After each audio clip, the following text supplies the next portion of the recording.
Middle east फिर से एक बार एक बहुत बड़ी जंग की कगार पर खड़ा है। इजराइल लेबनान पर लगातार बमबारी कर रहा है, जिसमें अब तक 492 लोगों की जान जा चुकी है। इससे पहले बैरूत पर एक एयर स्ट्राइक करके इजराइल ने 27 लोगों को मार दिया, जिनमें हिजबुल्लाह के ऑपरेशंस कमांडर इब्राहिम अकील भी थे। इन सब डेवलपमेंट से साफ जाहिर है कि इजराइल ने हिजबुल्लाह पर जंग का ऐलान कर दिया है, लेकिन क्यों, यही पता करते हैं आज की वीडियो में।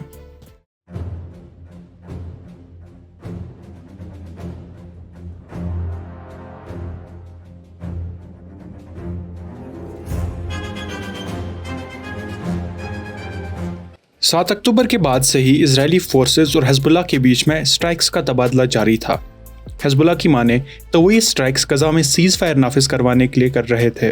उनका दूसरा ऑब्जेक्टिव ये भी था कि इजराइल फुल फोर्स के साथ गजा पर हमलावर ना हो और उनकी कुछ फोर्सेस नॉर्दर्न इजराइल में ही बिजी रहे।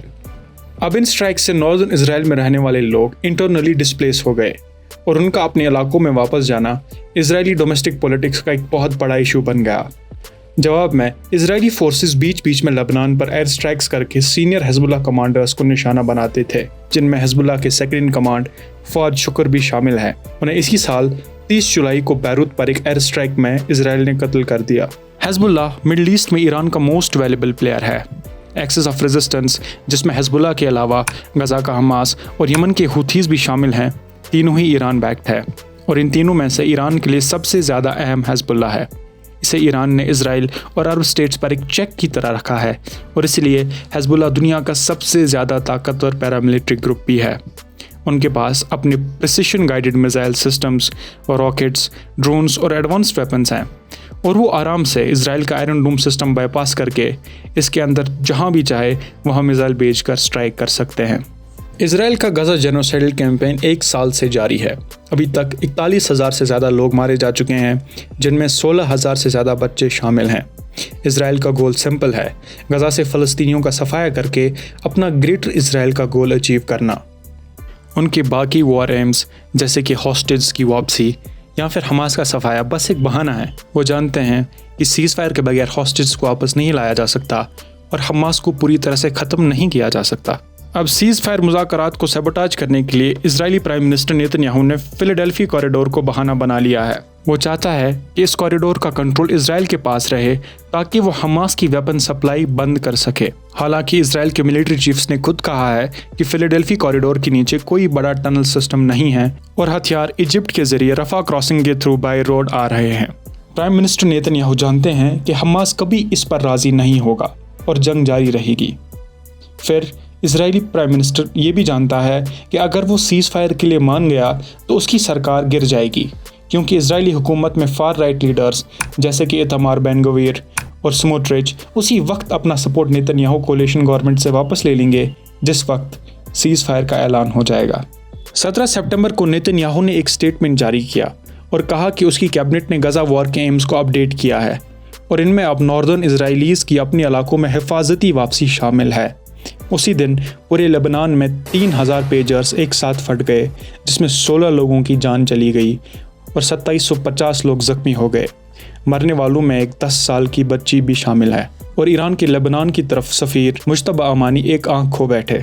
24 घंटे बाद ही फिर से पूरे लेबनान में रेडियो डिवाइसेस जैसे वॉकी टॉकीज के फटने से 9 लोगों की जान गई और कई और लोग जख्मी हो गए। दरअसल इजरायली सर्वेलेंस से बचने के लिए हिजबुल्लाह ने अपने ऑपरेटिव्स को फ़ोन के बदले पेजर्स इस्तेमाल करने को कहा था और इसी साल मार्च में इन पेजर्स और वॉकी टॉकीज का बैच लेबनान आया था। एक्सपर्ट्स और एनालिस्ट्स की माने तो इजरायली इंटेलिजेंस एजेंसीज को इसकी खबर मिल गई और उन्होंने इन पेजर्स और वॉकी टॉकीज को ट्रांसपोर्टेशन या मैन्युफैक्चरिंग के दौरान ही एक्सप्लोजिव से भर दिया और फिर सही मौके का इंतजार कर रहे थे।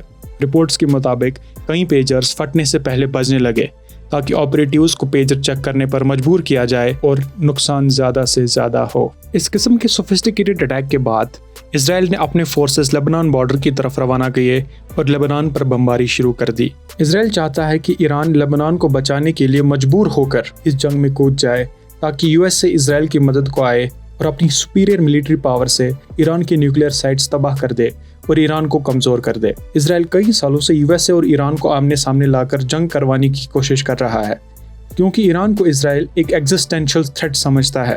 Political scientist Stephen M Walt जो कि हार्वर्ड कैनेडी स्कूल में इंटरनेशनल रिलेशंस के प्रोफेसर हैं, कहते हैं कि इजराइल के पास मिलिट्री मींस नहीं है कि वो ईरान की न्यूक्लियर साइट्स को अकेले नुकसान पहुंचाए। इसीलिए वो अमेरिका को इस्तेमाल करके ईरान के न्यूक्लियर प्रोग्राम को ख़त्म करना चाहता है। दिलचस्पी से ना ही ईरान और ना ही यूएसए ऐसी कोई जंग लड़ना चाहता है। ईरान का न्यूक्लियर प्रोग्राम मुकम्मल होने को है और इस वक्त जंग का मतलब इसराइल की ट्रैप में फंस जाना और अपने न्यूक्लियर प्रोग्राम को 20 साल पीछे धकेलना है। अमेरिका ने इराक, अफगानिस्तान और बाकी जगह जंग लड़ के सीख लिया है कि वो इस तबाहकुन जंग को अफोर्ड नहीं कर सकती, खासतौर पर तब जब रशिया यूक्रेन जंग जारी हो और चीन साउथ चाइना सी में अपना इन्फ्लुएंस बढ़ा रहा हो। रशिया ईरान का इत्तेहाद पिछले कुछ सालों में बहुत मजबूत हो चुका है और अगर इसराइल ईरान जंग होती है तो वो ईरान को कम से कम मिलिट्री एड तो देगा, जैसे ईरान ने फथ 360 मिसाइल्स और शाहिद ड्रोन्स रशिया को यूक्रेन वॉर में मदद के लिए दिए हैं। चाइना इस वक्त चाहेगा कि ये कॉन्फ्लिक्ट और ज़्यादा तूल पकड़े और यूएसए अपने एयरक्राफ्ट कैरियर्स मिडिल ईस्ट की तरफ ले जाए ताकि वो आराम से साउथ चाइना सी और अपने गिर्द अमरीकी इन्फ्लुएंस को कंट्रोल कर सके। यूएसए ये बात जानता है और इसलिए सदर बाइडेन ने अपने सीनियर एडवाइज़र को इजराइल भेजा था और नेतन्याहू को वार्न किया था कि वो ये जंग लेबनान की तरफ एक्सपेंड ना करे। चाहे जो भी हो, इजराइल लेबनान जंग के नताइज खौफनाक हैं और फिर से एक बार आम शहरी को ही पिसना पड़ रहा है। And that was the video guys. दुनिया में इस वक्त मल्टीपल थिएटर्स ऑफ वॉर खुले हुए हैं, चाहे वो यूक्रेन में हो, गजा में हो, लेबनान में हो या फिर सूडान में। इन सब को कवर करने के लिए हमने एक न्यूज़लेटर शुरू किया है जिसका नाम है जियोपॉलिटिक्स गैजेट। आप हमें इंस्टाग्राम पे फॉलो भी कर सकते हैं and I am leaving a link in the description. Please be sure to sign up with your email to get weekly world briefs, foreign policy deep dives, statecraft and conflict analysis, and global economy insights delivered directly to your email weekly or bi-weekly. Until next time.